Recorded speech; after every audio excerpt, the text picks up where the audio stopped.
Yo guys, what's going on? I'm Tim, he's Justin, back for another 30 Clubs MLB season preview. First of all, go check out the Jason Varitek video I made earlier about him retiring and why I believe him and Jorge Posada, who both retired this offseason, are not, I repeat, are not Hall of Famers. Hines Ward, a guy who in many people's opinion probably should have retired, was just released by the Steelers. I'm going to try and make a video about that tonight, but only so much time in the night, so we'll see what happens. If not, you can read some of my thoughts on Twitter at CashKelly_TRST. So Justin's here. We're going to get right into this preview. Last season, the Cincinnati Reds finished in third place, dropped to a 79-83 record. As I predicted at the beginning of the season, the Reds, after having one really nice season, took a drop off, and I said at that time that the Cincinnati Reds would be back and be a very dangerous team for 2012. Justin, who did they go out and get in the offseason that puts this team in a position to have better success?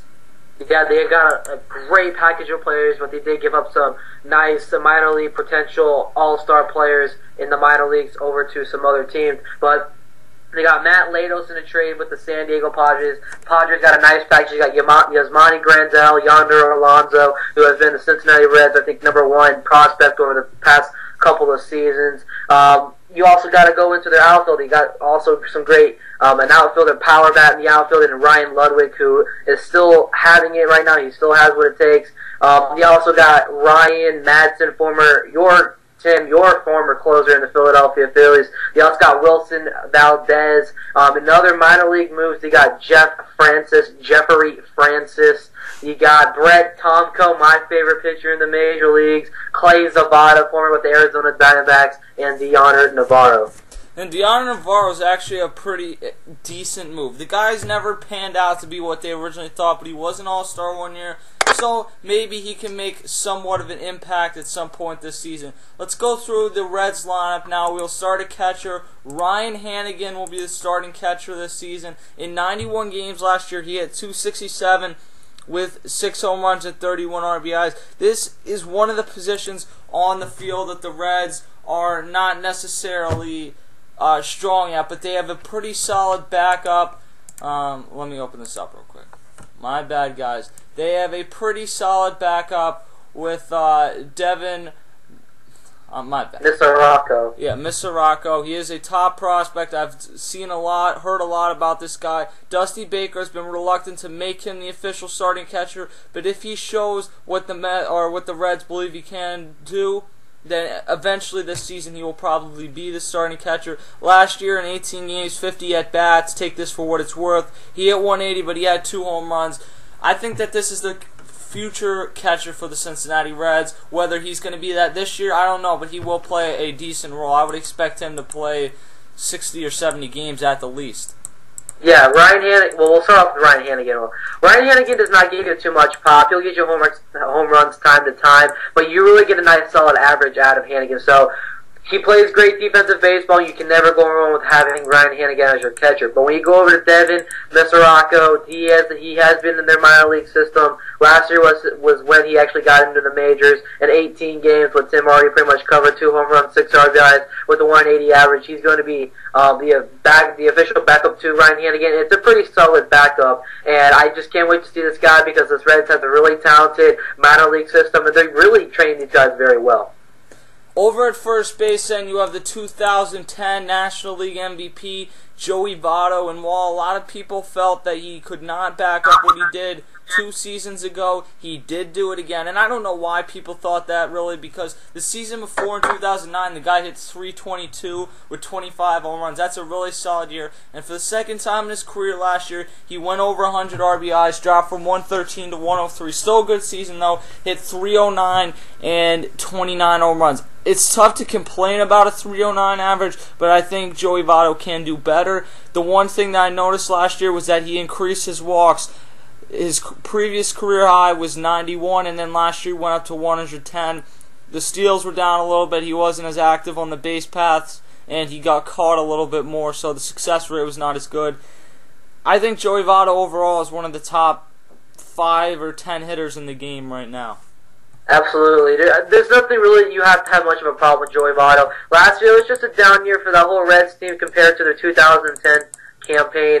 And I think Joey Votto's going to come back into this season. I really have a repeat from what he did in 2010. So he's going to he is a top 5 hitter in the MLB right now, hands down. This guy really has it. This guy can hit you close to 40 home runs, as you can see in 2010. And this year, I have this guy hitting 40 home runs, like solid 40 home run season.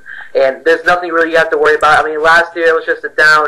He struck out more than he did in his whole career. He struck out 129 times, got caught stealing 6 times. I think it was like the career high was 5 at the time in 2010. But he got caught stealing 6 times out of the 8 times he's stolen bases. So. Yeah, but I mean, even with that last year, a down season, with some of the upgrades that they made this offseason, if a down season is 300 and over 25 home runs, then it might still be good enough for the Reds to go win something. Over at second base, or backing him up, let me get to that first, you have Todd Frazier, who is a natural third baseman, but they're looking at him more over at first base. Last year, in 41 games, he hit .232 with 6 home runs and 15 RBIs, so he brings some pop off the bench. Over at second base, you have the guy with the most swag in the MLB, Brandon Phillips, one of the veteran players on this team, who is in, I believe, the final season of a 4-year extension he signed in like 2008. He's had some disputes over his new contract, but overall he's been one of the most consistent second basemen in the MLB. Well, we've seen other guys like Utley kind of struggle with injuries last year, and the last few seasons we've seen guys like Kinsler do the same. We've seen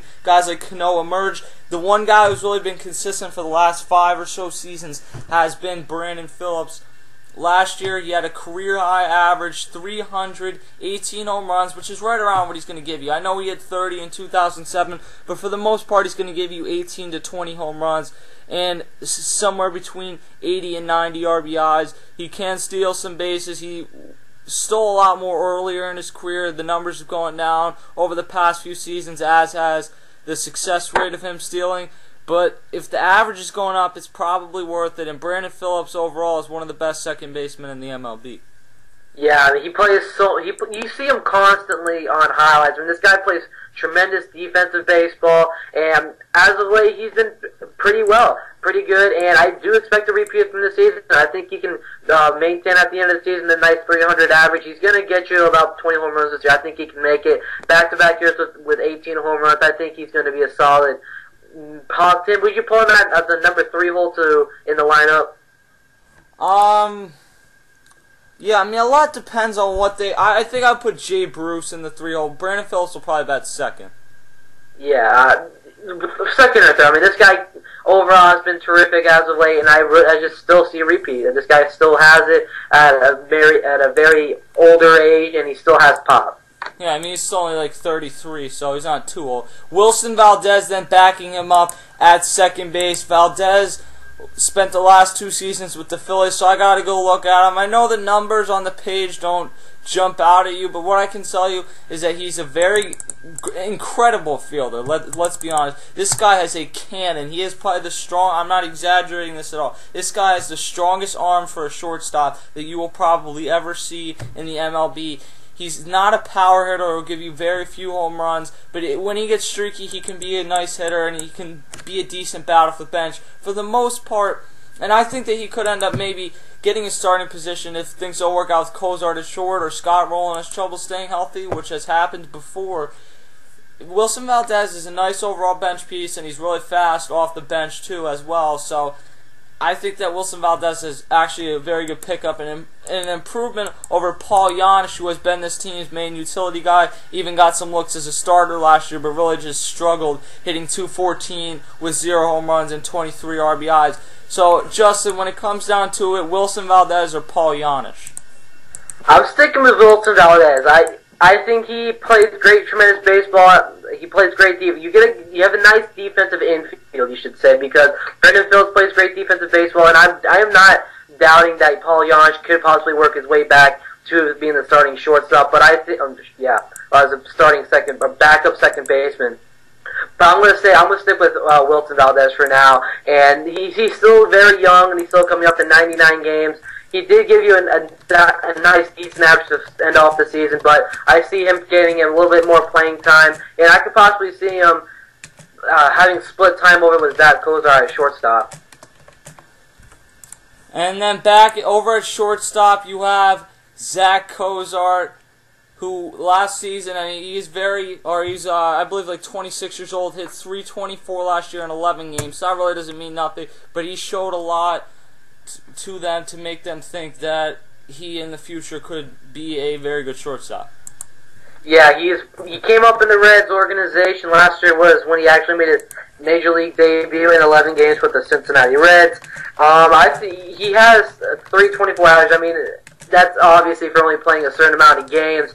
And he's going to be that everyday shortstop. He is very dangerous on the base path. He can steal you some bases, and we'll just see what the future lies ahead of him for Zach Kozar. And then you have Wilson Valdez and Paul Yanish, who will combine as backups there as well. So both of them will get a lot of looks in this infield because, well, for the most part, Brandon Phillips is going to play second base. But at shortstop, there are some questions with Zach Kozar.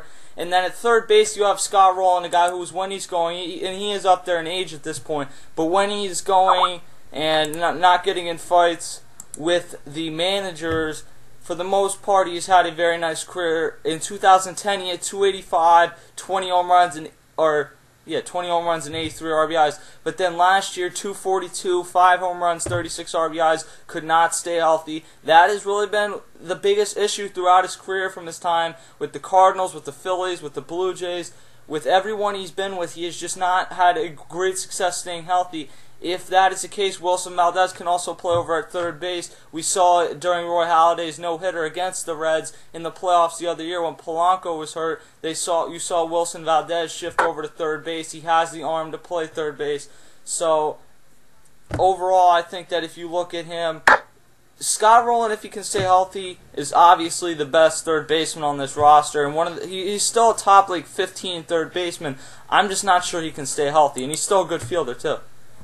Yeah, there's no doubt about it. Scott Rowland is going up the age, but Tim, let me ask you, I think there's a solid maybe 2 more years out of Scott Rowland. Do you agree with that? I don't know. It all really depends about the health, and I'm just not sure. If he can stay healthy, for sure, yeah, 2 years at least. But I'm not sure about the health. That's the problem. Yeah, and then when you go over to their backup, you got one of my favorite Reds players. I think he's probably one of my favorite Reds player on the roster, Juan Francisco. And this guy has spent time up and down from the minors to the majors, and this guy is going to be a really guy you want to watch out for. Over the past couple of years, he does give you home runs time to time. Last year, in 2011, 15 RBIs, 3 home runs. He will give you home runs time to time. He's still young, but he has not had that full season. And when you look at his minor league numbers, this guy can give you a nice average. He's kind of dangerous on the base path, and he's going to be somebody that's going to help out the Reds in the future once he gets a lot more help from Joey Votto and Jay Bruce. No question, he's still pretty young. I don't know if his destiny is necessarily to be a starter, although, as we mentioned, if Scott Rowland gets hurt, he would actually probably be the first option. It all depends about how he's playing off the bench, how Wilson Valdez is playing off the bench, because I think that those are going to be the 2 guys that get the looks, and even Frazier might. So the Reds have put themselves in a position where if Scott Rowland stays healthy, great, but if not, they have a few backups that can get the job done at the very least until they could trade for someone else, which, the Reds really went out and did a lot of moves this offseason, so the idea of them being able to trade for someone huge at the deadline does not seem too likely. Chris Heisey will be the starter in left field. He will share time with Ryan Ludwig, so it's more of a platoon situation. Chris Heisey last season in 120 games hit .254 with 18 home runs and 50 RBIs, and then you compare that to Ryan Ludwig, who was a career minor leaguer, really just struggled to find a team, then broke out for a few years with the Cardinals, has had trouble staying healthy, spent last season with the Padres, and then finished off with the Pirates, where he did not play well at all. Hit .237 last year, 13 home runs, and 75 RBIs. It's a nice platoon, but at this point, don't expect the Ryan Ludwig that you were getting 3 or 4 years ago. Yeah, Ryan Ludwig. Chris Heisey, he does play great outfielding type of baseball, great defensive baseball. Ryan Ludwig, he can give you some time to time. I'm not saying he's not going to show up on a lot of highlights, hitting a lot of home runs, hitting a lot of long balls, but he will get you home runs at time to time. He's a very productive type of power hitter where if somebody's in scoring position, he can give you the power to get the ball deep into the outfield and try to get a run in or so. He is very dependable at times, but not 150% of the time. Chris Heisey, he's going to be the starting outfielder. I thought there could be a nice competition between Ludwig and Heisey, so I think that could be another competition when you head into spring training for the Cincinnati Reds. Backing, or as we look over to center field, then you have Drew Stubbs, another guy who was a big breakout player during that 2009 season. Drew Stubbs last season hit .243 with 15 home runs and 44 RBIs. You would like to see him get that average back over .250. The tops he's probably going to hit is about .255, but in 2010 he hit .255 with 22 home runs and 77 RBIs, stole 30 bases, and the one improvement he made last year was that he got up to 40 bases. He also got caught stealing more times, so pick your poison there kind of.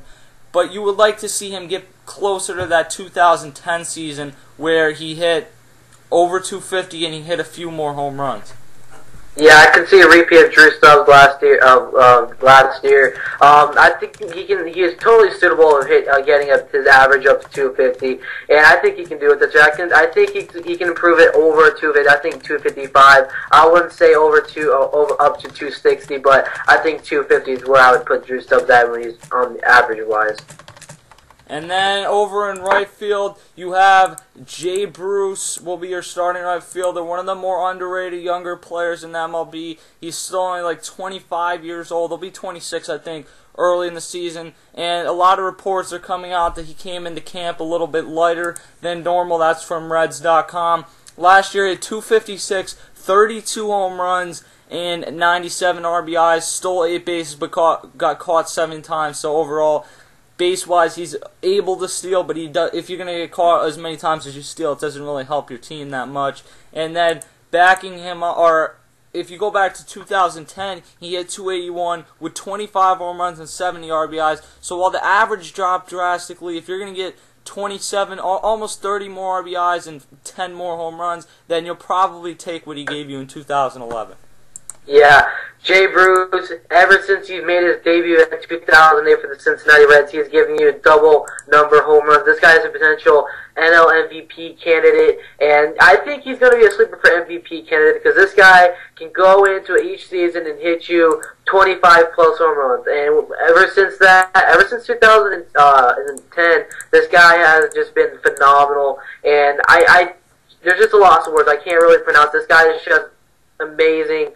Hitting wise, this guy has power, and there's a bright future ahead of him. Yeah, and he's already made some pretty solid impacts so far in his career, so he is certainly someone to look at. Let's go over to their starting pitching.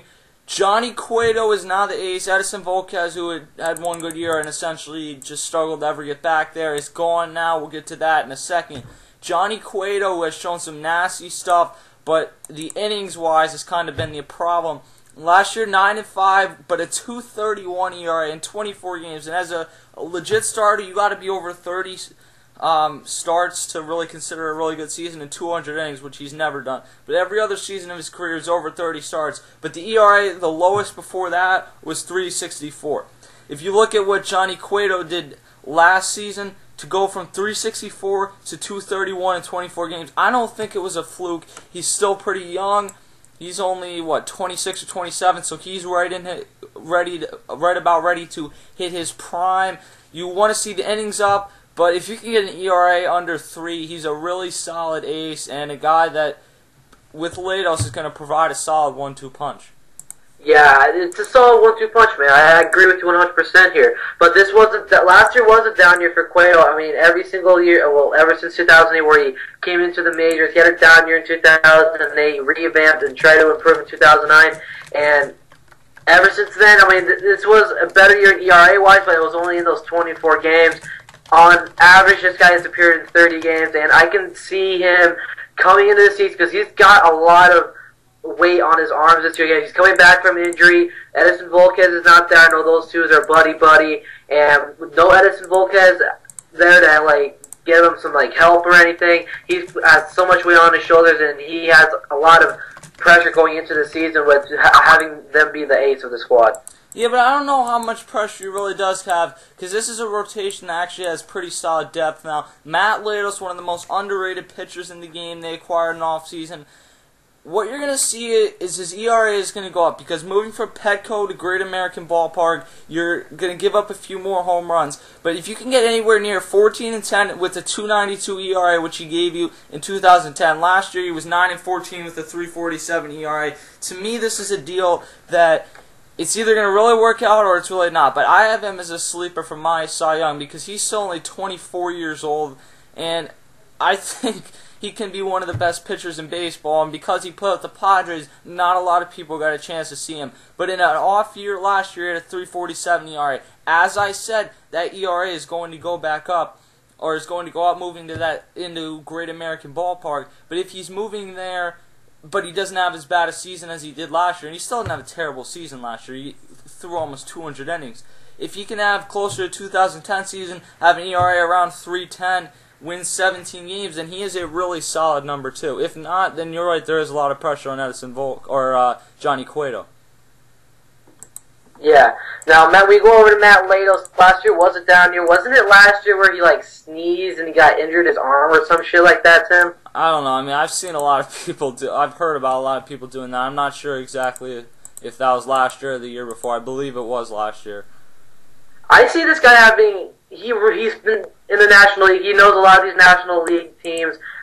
Constantly, he plays against them, and I don't really see that big of a problem. I know last year was not the greatest season in Matt Latos' young career. Only in 3 years he's been in the majors, but I really think him coming to the Cincinnati Reds, I think he's not going to have a hard time getting comfortable in. He's just going to come straight to work, and I think he could possibly be the ace of the Reds for years to come. There's a lot more than that. This guy's also a great pitcher. If he works out, then you have a great 1-2 punch for years to come, too. So let's go to number 3, where there are a lot of questions with 35-year-old Bronson Arroyo. And 35 sounds old, but for most pitchers, you can go to like 36, and then you start to fall off 36. Some guys 37, depending on what type of shape you're in. And Bronson Arroyo has been a guy that has given you 200 innings for 5 years. Since 2005 to 2010, he gave you 200 innings, one of those years with the Red Sox. And then last year he gave you 199. So he stays healthy. The problem is he is not a guy that you know what you're going to get. Because if you get Bronson Arroyo that goes 17-10 with an ERA close to 4 but not quite at 4, then that's the solid Bronson Arroyo. He's not a great pitcher, but he'll give you a lot of innings, and that's really what you need out of him. But if you if you get the Bronson Arroyo last year that went 9-12 with a 5.07 ERA, then you're paying this guy too much money to be doing that. Yeah, you're only pretty much going to get solid innings out of him at time to time, and Bronson Arroyo, he's just been sketchy to me for some time now.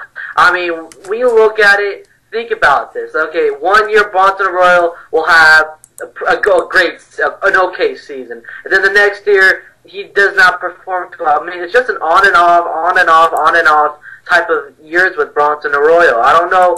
I have this guy as a big trade candidate for the Cincinnati Reds, and I do have this feeling that Aroldis Chapman is going to be placed in this rotation sometime this year, and I could see Bronson Arroyo out of Cincinnati. I mean, there's just so many questions for Bronson Arroyo, man. Well, the problem is you're going to have to get a lot of production out of those bottom 2 guys, because if Homer Bailey and Mike Leake don't perform, then you're not going to get rid of Bronson Arroyo no matter how badly he's doing, because you can't just put Chapman in there. And Chapman's going to be an experiment whenever they do decide to put him in the rotation. We'll get to that, though. I know there's some rumors that Chapman's going to start down at AAA for the season, but we'll get to that here in a minute.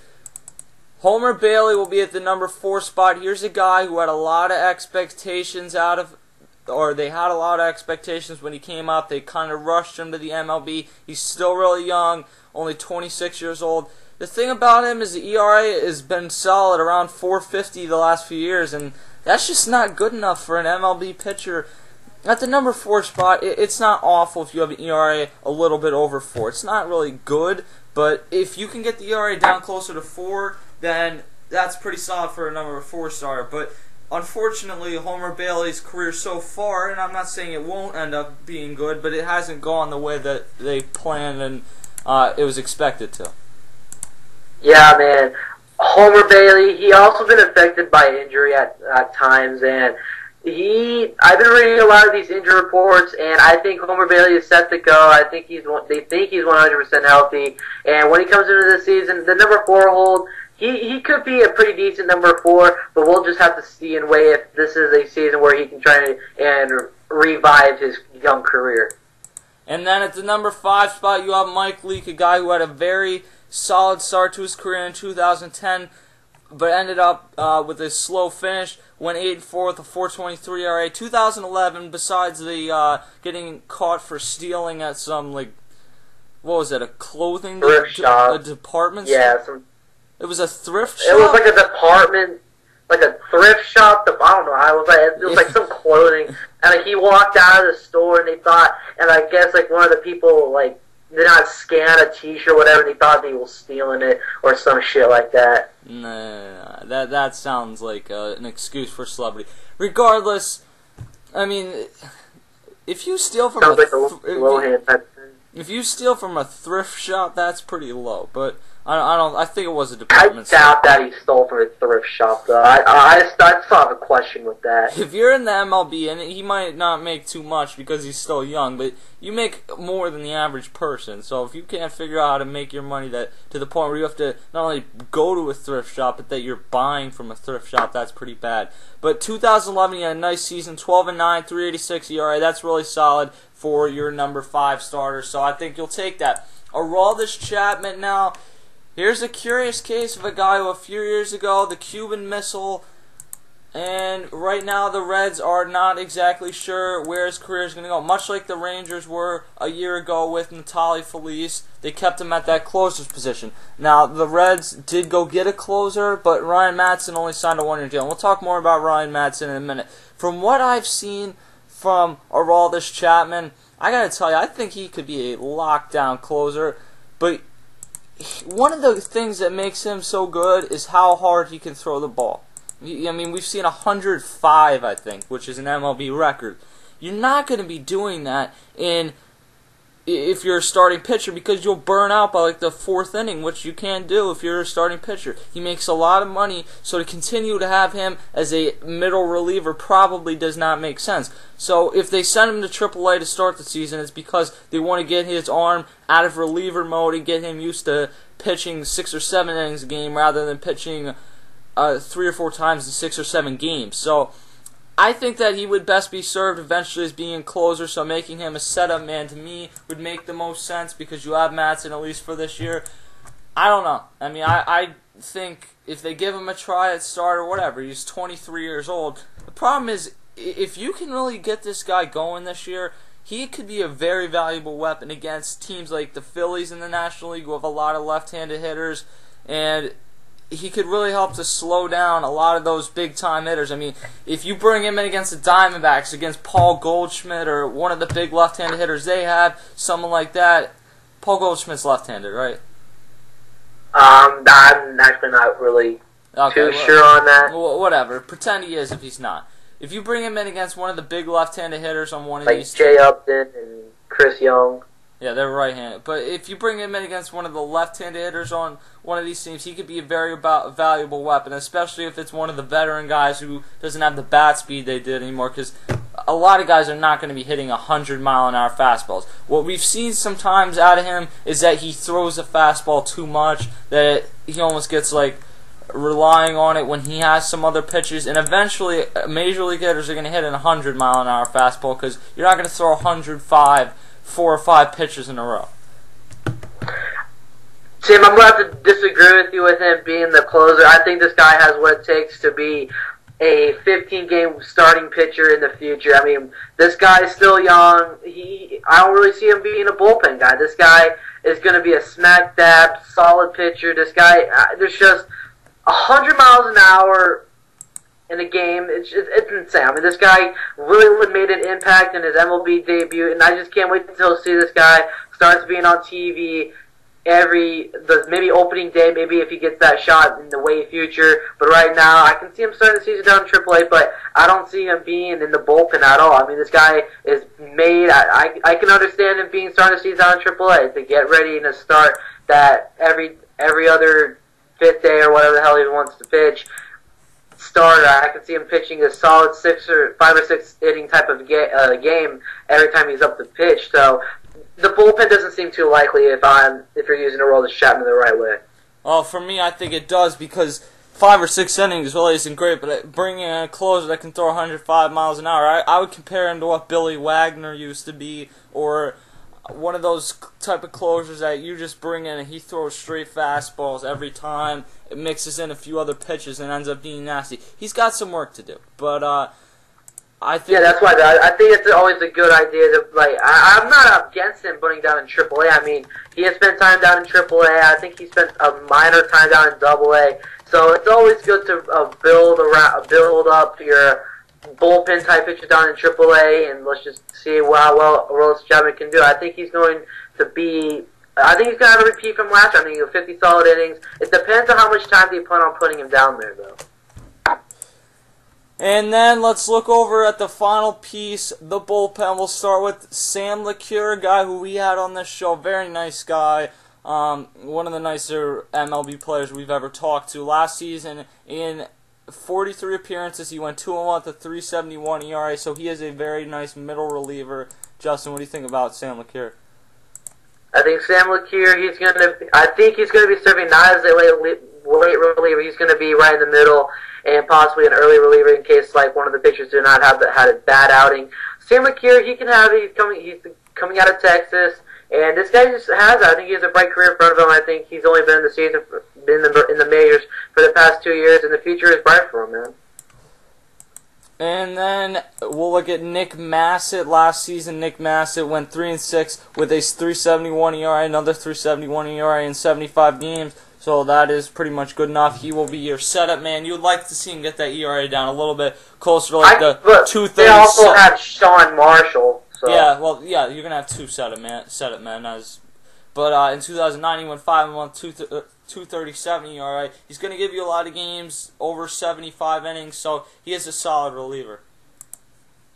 And then you also do have Sean Marshall, who last season did a very nice job in almost 80 games. He went 6-6 with a 2.26 ERA. Struggled earlier in his career. They tried to make him a starter when he was with the Cubs, and as he kind of left there, they realized this guy's not a starter. This guy's a reliever, and continued to make a progression as a reliever. And then this offseason, they traded for him. They traded guys like Travis Wood over there for Sean Marshall, and he should be another nice piece for them in the bullpen this year. And then at closer, you have Ryan Madson, a guy who was an elite setup man for a long time, could never really figure out being a closer, though. For whatever reason, he had problems in the 9th inning. And then last year, when he got his chance, when Brad Lidge and Jose Contreras went down, he ended up having a very solid season, 32 of 34, 2.37 ERA, signed a 1-year, $8 million deal, and I think that this is a nice pickup for the Reds. Yeah, I really like both of these moves, Sean Marshall and Ryan Madson coming over. No more the old Francisco Cordero. I think this team is trying to get younger and try to extend Madson at the end of the year if things do work out. I don't have much of a problem with Ryan Madson. I think he's going to be a solid closer. He was a solid closer for the Philadelphia Phillies, so I don't see too much of a problem there. Sean Marshall, last year, almost in 80 games, like you said, you pretty much covered that. I mean, both of these pickups were really nice. You got a nice setup man. You also got a nice late inning reliever in Nick Mass. I mean, he wasn't a requirement, but he is a nice late inning type of reliever. And overall, Justin, what do you see happening with the Reds this season? Dude, I think this is a year. I think it's going to be a big competition, first off. I think with the two power bats, Fielder and Albert Pujols not being in the formerly respective teams, the Cardinals and the Brewers, I think the Reds are going to... It's going to be competition because I know both teams do have pop. I know the Brewers have Braun, who's coming back after all the steroid allegations and shit like that. And then you also got Carlos Beltran and a bunch of those. There's still some names. Yadier Molina on the Cardinals. I think the Reds are going to take this division. I think they're going to end up in first place. I think it's going to be close. I'm not saying the Reds are going to take it by a landslide. I'm going to say it's going to come down to about 3 games. The Reds will take this division. I don't know. I mean, a few weeks ago I was thinking, yeah, this is the Reds' division. I still think that the Reds will win the division. Don't get me wrong. And I might be thinking differently in a month because the Brewers have grown on me. I've realized they're going to have, no matter how it's happening, they're going to have Ryan Braun the entire season. Having him the entire season, getting Zach Greinke back into form, which he wasn't in last year, having a Aramis Ramirez there, isn't Prince Fielder, but it's still a pretty nice piece. I think that the Brewers are going to be a pretty solid contender again this season. And then the Cardinals, I think people are trying a little bit too hard to make them. I think that they'll be in the race through like July and August, but my ultimate feeling with the Cardinals is that they're going to fade because while Beltran and a few of the other people they got basically equal the stats Albert Pujols makes, it's not that simple. You don't just plug in numbers and that automatically makes your team. There's a lot more to that, and ultimately I think that that's going to hurt the Cardinals. And I think that this is the Reds' year. They went out, they had a great offseason, and I expect that the Reds will make a big run this year in the playoffs. The problem is, and this is something I was saying on my Twitter earlier, I think that there are, every team has at least one World Series contender, and there has never been a season before that I have said that. And a lot of times, teams that you don't think are going to be World Series contenders end up being that. But if you look around the divisions, you have in the NL East, teams that could legitimately make a World Series run. The Phillies could make one. The Marlins could make one. The Braves could make one. There's some people, I'm not one of them, I think that they're a couple years off, that think the Nationals can make one. If you go to the NL Central, you have the Reds could make one. And then there's people that think the Brewers and the Cardinals can make one. Over in the West Division, you have the Diamondbacks could make one. The Giants could make one. And people are sleeping on the Rockies a little bit, but I don't think they're a World Series contender. In the American League, you have in the AL East 3 teams that are probably the best 3 teams in baseball. No, well, let me take that back a little bit. They're 3 of the top 5 best teams in baseball. You have the Rays, the Red Sox, and the Yankees. And then in the AL Central, you have the Tigers, who had a very good offseason, bringing in Prince Fielder. And there's still some questions about who's after Verlander in that rotation, but they're solid. And who knows what other teams could do in that division. And then in the AL West, while you have 2 terrible teams, you have 2 really good teams in the Angels and the Rangers. So I'm not trying to overhype this to get you guys to watch videos. This is truly what I think, because I didn't do this last year. I didn't feel that there were this many World Series contenders. I have never really had a tough time picking divisions before. I've had a very tough time doing that. I've made, for the most part, who I think is going to win, and I've had a very tough time picking who I think is going to win in the playoffs. Usually that's a thing where I sit down for half an hour and really break down lineup versus lineup. It's not that simple this year. So me and Justin are going to be here. We're going to be here on the Blitz Hardcore podcast this summer. We're going to be hosting the MLB Franchise podcast. So a lot to look forward to. You don't get any better baseball coverage than on the Real Sports Talk and MLB Baseball blogs. We'll see you guys later.